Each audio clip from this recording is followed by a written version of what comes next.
Happy Wine Wednesday. I'm Andrea. And I'm Natalie. And welcome back to Tipsy Tías. Today, we are going to be having a very special episode where we're going to be answering questions, not just from anyone, but from our beloved listeners. And we love our fans. Yes.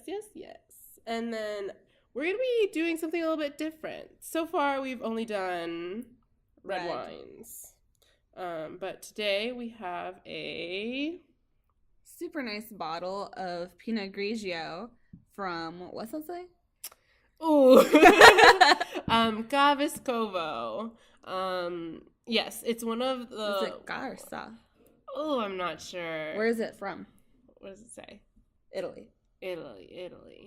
That didn't really help me. I No, if it was French, I would have gone with Sa. Yeah. Obviously, we've done a ton of research into the brand, but it's one of the wines from our NPR box. And, one thing of note before we continue, we did not do this in previous episodes, but we would like to extend a very special thank you to one of the people who made the NPR box happen. Yeah. So as some of you may know, we go to college and you're not allowed to order wine in the mail to your college. I don't know why. But yeah. I mean, like, whatever. So we had to find somebody who would be willing to let us use their address for this box and hold it until we could go get it from them. Yeah, and I had to drive like 40 minutes. So we just like to extend a very special thank you to Madeline, our dear, sweet, sweet friend, who lugged this box up a bunch of flight of stairs to our apartment and then down a bunch of flights of stairs to the car. Just know that if it wasn't for Madeline, none of this would be possible. Yeah, so this episode is brought to you by Madeline. And we would also like to give a very special shout out to our friend Vero, who actually drew and designed our logo. Ooh. She had a very short turnaround time, and we were a very tough job because we're very picky people. That's true. That's my face that she was drawing. Yeah, and she did a lovely job on it. She did a good job. Yeah. She got my bitch face pretty, down. My eyebrows, flawless. That's as usual. True. I was looking at my eyebrows, too. And she's being paid in a good amount of it being love and kindness. Yeah, but also keep an eye out for a special guest appearance from her later. Mm-hmm. Maybe we'll probe her about her love life. Ooh, yeah. So if you want to know about Vero's love life, she's single. Ooh, yeah. Just let us know. So let's start off with a question. What? One of the questions from our lovely audience. No, I think we should drink first. Oh yeah. We need to be in a good headspace to be able to answer these honestly. That's true. Because I was reading some of these questions, and 1, some of y'all are nasty. Mm-hmm. 2, some of y'all have problems. 3, a lot of you need help. Mm-hmm. I just saw all of them, and I was like, these are all questions I would submit, as in, I don't know if I know the answer, but I'm going to give it a good old college try. Yeah, so don't be insulted when we say y'all are nasty and need help, because so are we. Okay. On to the wine. Sa Vescovo is located in Del Venezia, a region whose wines have been held in high esteem since Roman times. We make the most of this unique terroir where the long sunny days and cooling sea breezes ensure our Pinot Grigio grapes are full of ripe fruit character. Sa Vescovo Pinot Grigio is a pale straw yellow with fresh green apples and rounded citrus aromas and flavors, supported by a deliciously crisp mineral structure. This elegant wine is delicious, served as an aperitivo, and the perfect partner for antipasti, pasta with light sauces, and white meats. I love me some white meat. What's a white meat? Chicken. Interesting. So a little bit of information about the Pinot Grigio in general is that it's also known as Pinot Gris and Grauburgunder. I've literally never heard it referred to that way, but sure. Some of the popular dominant flavors that you're supposed to get from a Pinot Gris is lemon, yellow apple, melon, nectarine, and peach. Ooh, that sounds yummy. Peaches. Yeah, me too. I also like that it starts with something citric because I usually prefer like citric wines and drinks in general. The fruit is going to be a little bit lower though in the profile as well as the body. It's not going to have a really heavy body. Not body. But it should be pretty sweet because it's not very dry. Okay. And then mid acidity levels, mid alcohol levels. Okay. I don't like dry white wines. Me neither. I'm like, if I'm drinking a white wine, I don't want it to feel like a red. Exactly. Let me see what else.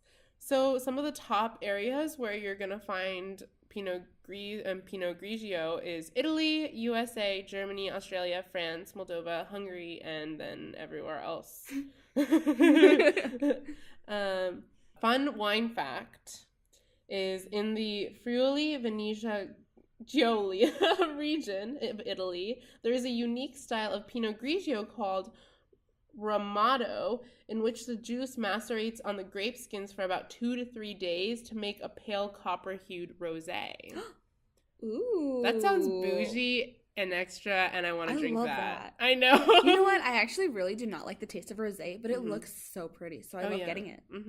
Maybe that'll be on an upcoming episode. We'll get a Pinot Grigio called Ramato. I just hate the name though, Ramato. Ramato. Okay. What's Ramato with you? Oh my god. I'd like the listeners to know that we have not drank anything yet. We're both fully sober. I mean, I'm a little ill. I'm pretty ill.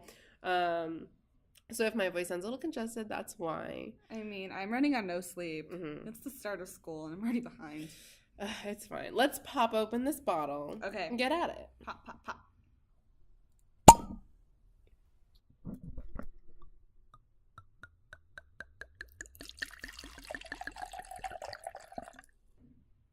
So let's take a little whiff. Let's take a little look. A little sniff. Okay. It smells like white wine. I feel like all white wines always smell the same to me. They always smell and taste the same to me, honestly. Yeah. I had some Chardonnay and some Sauvignon Blanc last week.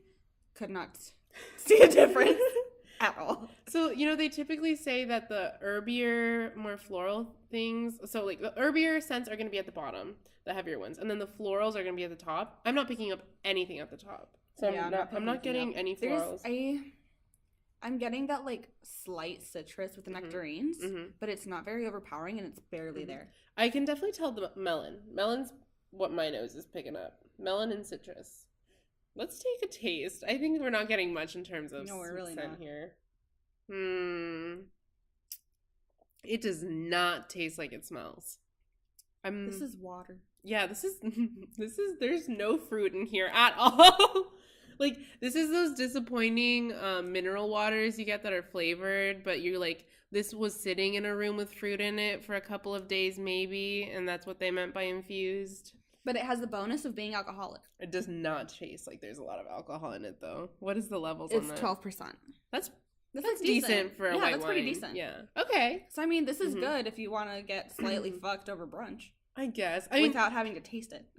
And for anyone who is considering buying this, we looked it up, and retail it's about $10-ish. Of course, it's going to depend on where you're going and what part of the country or what country you're in. But I feel like $10 Pinot Gris should be a little above bad. I feel like this is above bad. Yeah, I mean, I like it. I would buy it again and drink it. Yeah, I would refill this cup. Yeah, I'm going to refill this cup. Yeah, exactly. Probably pretty soon. I mean, it's really light. It doesn't feel... Because, sometimes with white wines, they feel a bit syrupy. Yeah. This is not that at all. And I really like that because I don't like it feeling thick and too sweet sometimes. Yeah, it's definitely always either bitter and dry or, like, syrup. Yeah, I see what you're saying. Like, overpowering. This is a very nice medium, and I enjoy that. Yeah. And it's refreshing. Also, it is refreshing. I like that, too. It could be a little cooler, but it was sitting for a while we got set up. But I think this would be really nice if it was, like, fresh out the wine chiller. We got one of those. Like, something like Sunday brunch, maybe, like, right after church. If you're leaning more towards the lunch side of brunch, I think this is good. I also Maybe it's bad of me to say this, but I love mixing my wine with other drinks. Don't you feel like this would be really good with like iced tea or something? I'm not really an iced tea person, so I can't say. I feel like it would just be a good mixer in general. I was thinking orange juice, but that's kind of just like my go-to. And we were talking about brunch, and I really want a mimosa.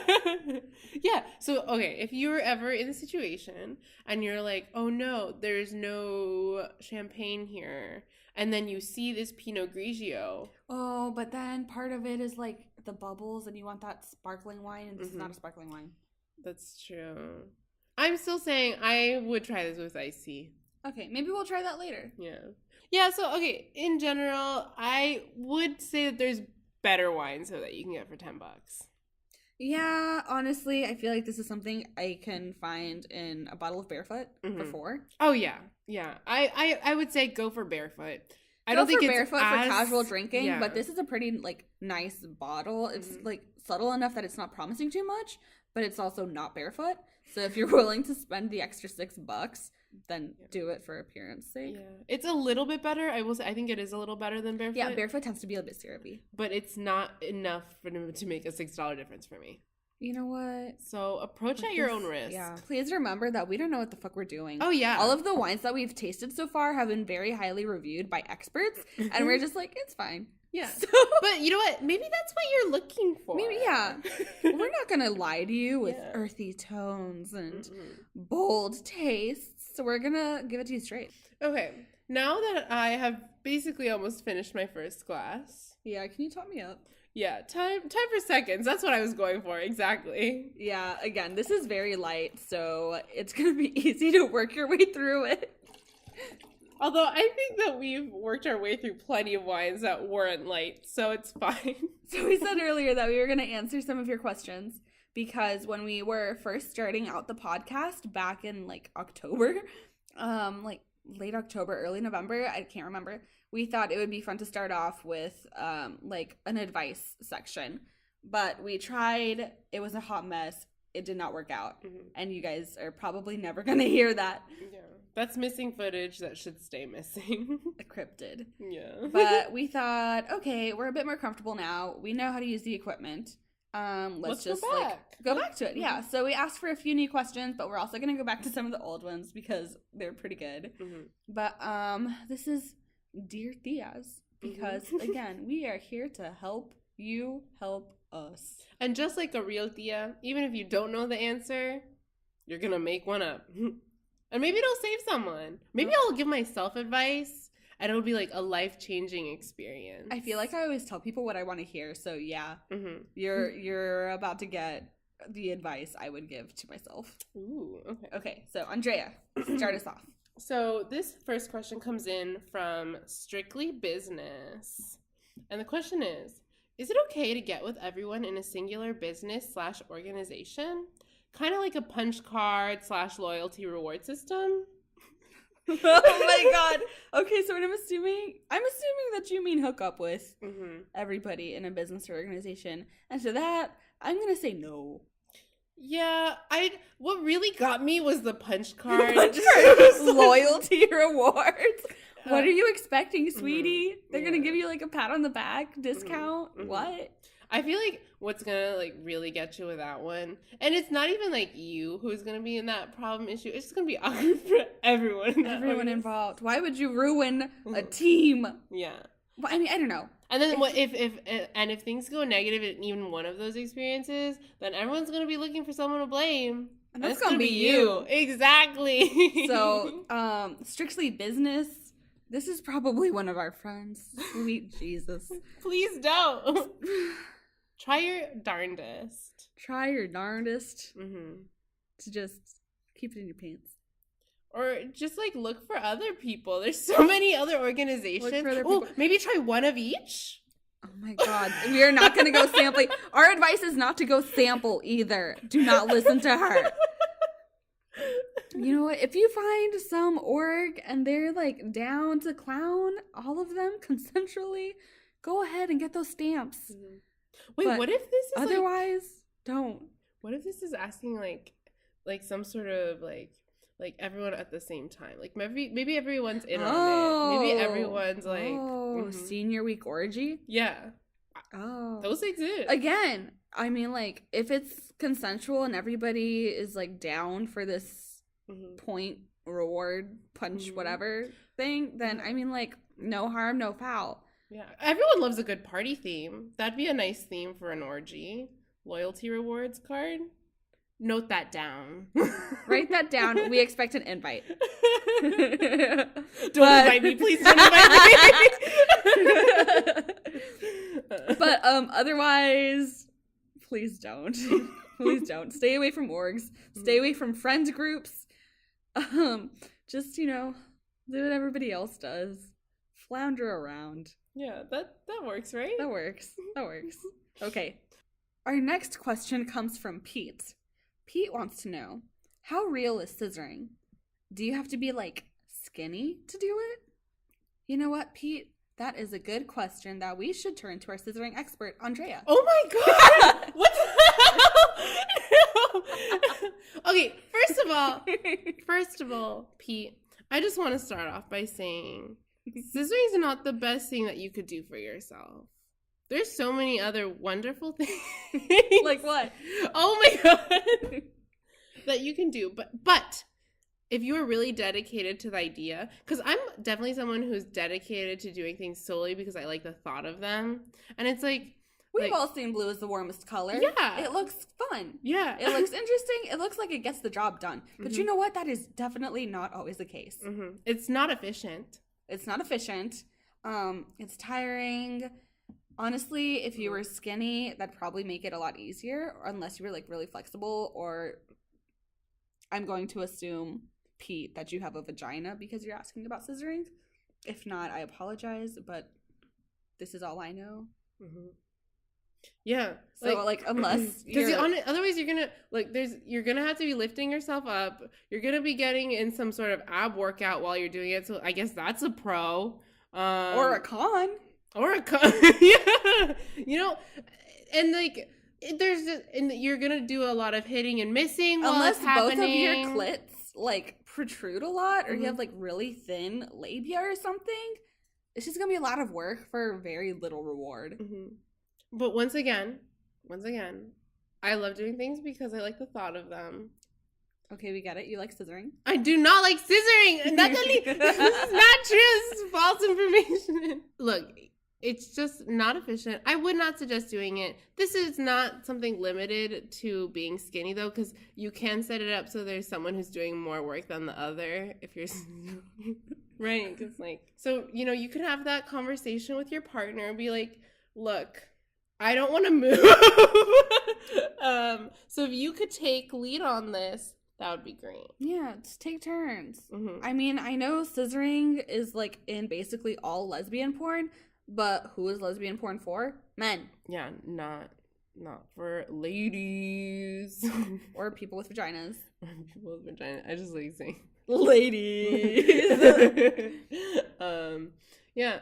So in sum, scissoring is real, but it really does not work for a lot of people. In our experience, it's a lot of work with very little reward. I don't know. Neither of us are skinny. We don't know if you have to be skinny to do it. You don't have to be skinny to do it. You don't have to be skinny to do anything. Yeah. It would probably help to be fit. Fit and flexible. Yeah, fit and flexible. Okay, you do not have to be skinny to do it, but if you have great abs and you're flexible, that's probably going to help a fuck ton. Yeah. I think that be prepared to have a conversation with your partner about it's gonna get awkward. Yeah, two people don't just look at each other and then spread their legs and go at it. You're gonna have to instruct. Yeah. And communicate. Yeah. But honestly, Pete, if you do go for it, can you let us know how it goes? Let us know how it goes. And if you have any tips or tricks, also let us. Maybe it's a scissoring revolution. Maybe. Also, check out Autostraddle because they probably know a lot more than we do. Yeah. So, Pete, final say, scissoring is real, but in our experience, it's a real waste of time. And check out Autostraddle. Yeah. XOXO, Gossip Girl. So, Our third question comes in from Calcifer. Interesting. So their question is, whenever I like someone, I always seem to avoid them. When I'm talking to my friends about them, I'll gush. But as soon as I'm around the person, I get super stiff and awkward. How can I de-stress before dates and actually show the person who I am instead of an awkward mess? Calcifer, if I was you, I would take a shot. But I am not you, and I don't know your alcohol tolerance or your tequila tolerance. Mm-hmm. So, I don't fucking know. I'm the same way. Yeah. No, here's my thing. I feel like I always just over-talk in general. Yeah. Thanks for agreeing to that one real quick. Okay, but I do too. Yeah. But I think that sometimes it's better to over-talk when you're meeting someone new than it is to under-talk. So even if you're not fully in control, because I think like sometimes when you're nervous, you can't control how you're acting. Yeah. There's not much you can do. The only thing you can really do is at least not be dead silent. Yeah, because with silence or like short answers or something, people might assume that you're distant or that you're not interested. Whereas with like blabbering on, people will see that you're at least making an effort. And yeah, maybe they'll think you're like too talky, but at the same time, at least you're sharing information about yourself, because I think that's really important for you to know, for them to know whether you're clicking, whether you're compatible, especially if you're really into this person, which you say in here. Then even if you are awkward, at least they're learning about you. At least they're kind of getting an idea of who you are as a person. And if they can't take your awkward blabbering, then they don't deserve you. Yeah. That's to me. That's self-advice. As for like getting super stiff and awkward, exposure therapy, kind of like, honestly, just keep hanging out with that person, because inevitably you're gonna have to get used to them. Yeah, or maybe they'll get used to your stiff and awkward and then just be like, oh, that's just how they are. Yeah. And maybe they're into it. Maybe they are into it. Maybe this is all working in your favor. So don't really worry about being an awkward mess. Yeah, I feel like a lot of people are awkward messes when it comes to people they're attracted to. Yeah, because honestly, if this person is like into you, then they're probably also being kind of self-analytical as well. Yeah, or maybe like even if they're not, or they haven't thought of you in that way, then maybe they'll see the awkwardness and be like, oh, I think they're into me, and they'll at least think about it.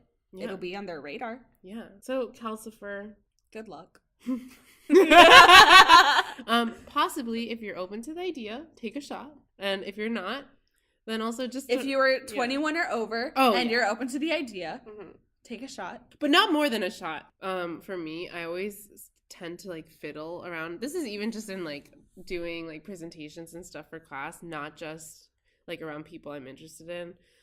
So I'll always just try to like keep a hold on something so that I'm not like flinging my arms across when I'm trying to conversate. So I don't know if that's an issue for you, but that's really the only advice I have. Find a way to ground yourself. Remember that this person is just a person.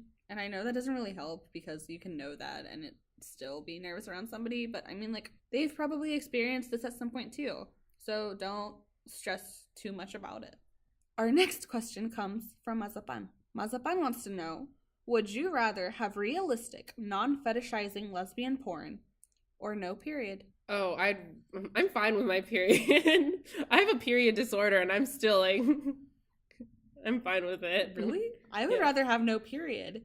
Oh, yeah? Like, yeah, I mean, honestly, I'm assuming that this person, I'm assuming, Mazapan, that you're asking about, like, videos. To be honest, videos don't do anything for me. I'm all about that smut. Here's my and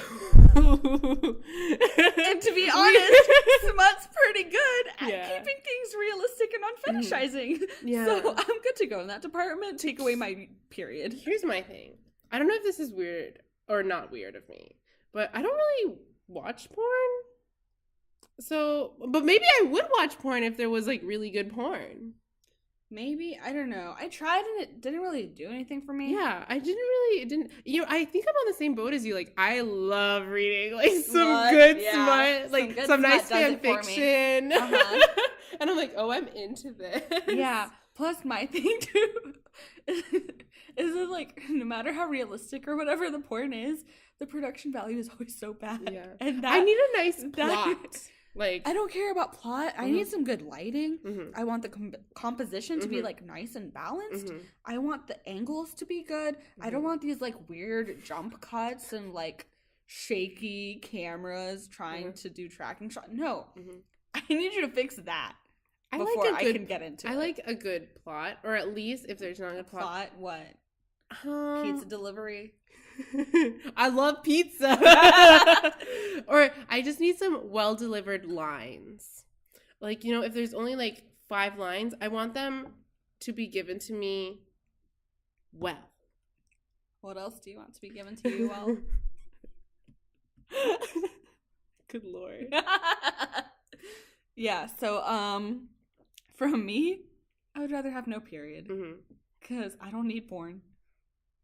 I don't need porn, but what if there was really good porn? Maybe that's why I'm not listening to it. Let's start a porn production company. That'd be interesting. That would be interesting. Honestly, I feel like I'd be pretty good at it. I feel like you would be good at it. I don't know if you need me for that endeavor. Like, I don't know what I can bring to the table, but I will emotionally support you. I don't know if I'm like insulted or not, but thank you. It's because I'm such a perfectionist. I was just thinking, like, she's professional, she's grounded, she's a people person. I've done like shoots with nudity before. Yeah, totally fine. You're good.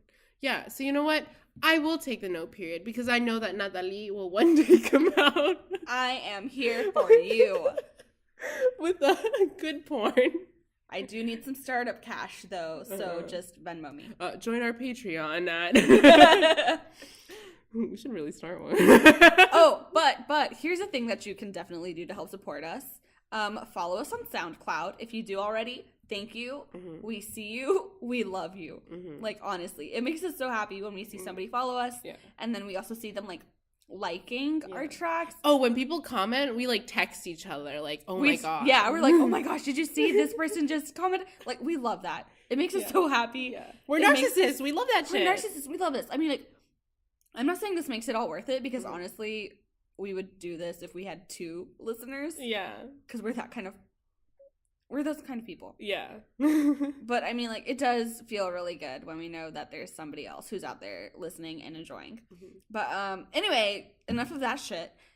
Follow our Instagram. We just started an Instagram. The handle is Tipsy Tías. No spaces or underscores or anything. Just, you know, look us up. Yeah, right now at this very moment, we just created it an hour ago. We did. We have 1 follower. We have 2 followers. Oh, okay, yeah. Yeah, so not I'm following. And we got our first spam follower, y'all. Ooh, that's iconic. Yes. It's a little glamorous. Yes, it is a little glamorous. I don't know who you are. You're trying to sell me something or take my information. I'm fine. Either one. I'm trying to do the same. That's great. Thank you. But anyway, yeah, Tipsy Tías, Instagram, SoundCloud, follow. Yeah. Just a little mid-episode spamming for you, because we're professionals. Okay, I think that's enough questions for now, but thank you for listening. Yeah, thank you for submitting. Yeah, if you submitted a question and we didn't get to it, we are holding on to them. Yeah, there will be future episodes. Look for episode 3.5, and then I don't know if you guys really like it, maybe we'll ask for more submissions later.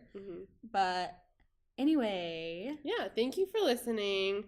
I wouldn't really necessarily suggest this wine on a personal level, but I think it's fine. So, thanks, Savascovo, for your Pinot Grigio. Thank you for getting us buzzed. Yep. I've been more buzzed, though, in previous episodes.